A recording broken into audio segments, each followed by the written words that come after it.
السلام عليكم ورحمة الله وبركاته.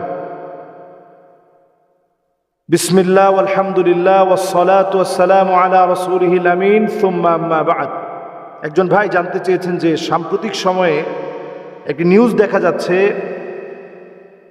যে জিনেরা মিষ্টির দোকানে এসে মিষ্টি খেয়ে যাচ্ছে, মিষ্টি কিনে নিয়ে যাচ্ছে, এর সত্যতা কতটুকু? আসলে এটা সত্য হওয়া সম্ভব। আল্লাহ রাব্বুল আলামিন জিনদেরকে অনেক শেকেল এবং আশকাল দিয়েছেন। জিনেরা অনেক ধরনের রূপ ধরতে পারে। কোরআনুল কারীমের বক্তব্য হচ্ছে ওয়ামা খালাকতুল জিন্না ওয়াল ইনসা ইল্লা লিয়াবুদুন। মানুষ এবং জিনকে আল্লাহ রাব্বুল আলামিন সৃষ্টি করেছেন ইবাদতের জন্য। বিভিন্ন শেকেল, বিভিন্ন রূপ আকার জিন ধারণ করতে পারে। নানাভাবেই জিন অনেক সময় আমাদেরকে ভয়ও দেখাতে পারে। তো মিষ্টির দোকানে যারা কাজ করে অনেকের কাছ থেকে সাক্ষাৎকার নেওয়া হয়েছে, আপনি কিভাবে বুঝলেন যে জিন আপনার দোকানে আসছে? কেমনে আপনি বুঝলেন? তো কয়েকজন ব্যক্তি বলছে যে আমি এইভাবে আইডেন্টিফাই করেছি যে তাদের শরীরের মধ্যে যে সুঘ্রাণ থাকে এটা অন্য সাধারণ মানুষের সুঘ্রাণের মতো না, অথবা তারা যখন আসে কোনো ছায়া পড়ে না, তাদের পাটা উল্টানো থাকে। এই আলামতগুলো দেখে আমরা আইডেন্টিফাই করতে পেরেছি যে এটা জিন। জিনরা অনেক রকমের হতে পারে। জিনদেরকে আল্লাহ রাব্বুল আলামিন তার ইবাদতের জন্য সৃষ্টি করেছেন। অনেক ধরনের রূপ ধরতে পারে। জিনেরা অনেক সময় সাপের রূপ ধরতে খুব পছন্দ করে। মানুষের আকার আকৃতি ধারণ করতে পারে।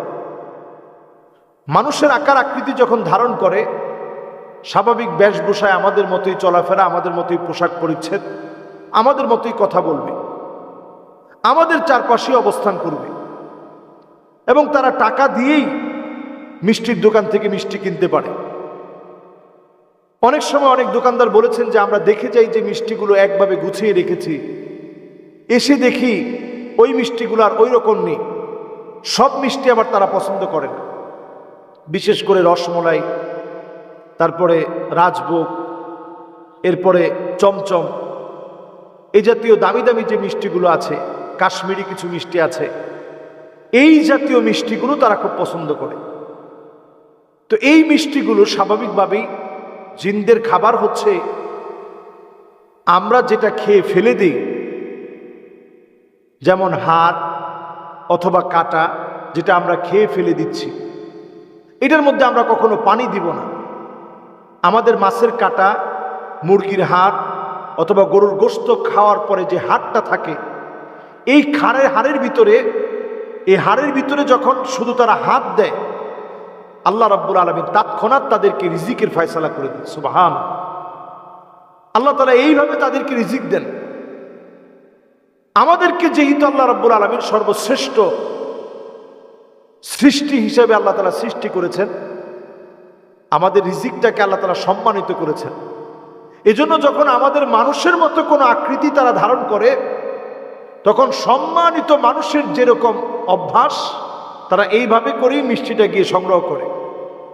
আবার যখন গোপনে আসে দুষ্ট প্রকৃতির যারা, তারা হয়তো চুরি করে নিয়ে যায়।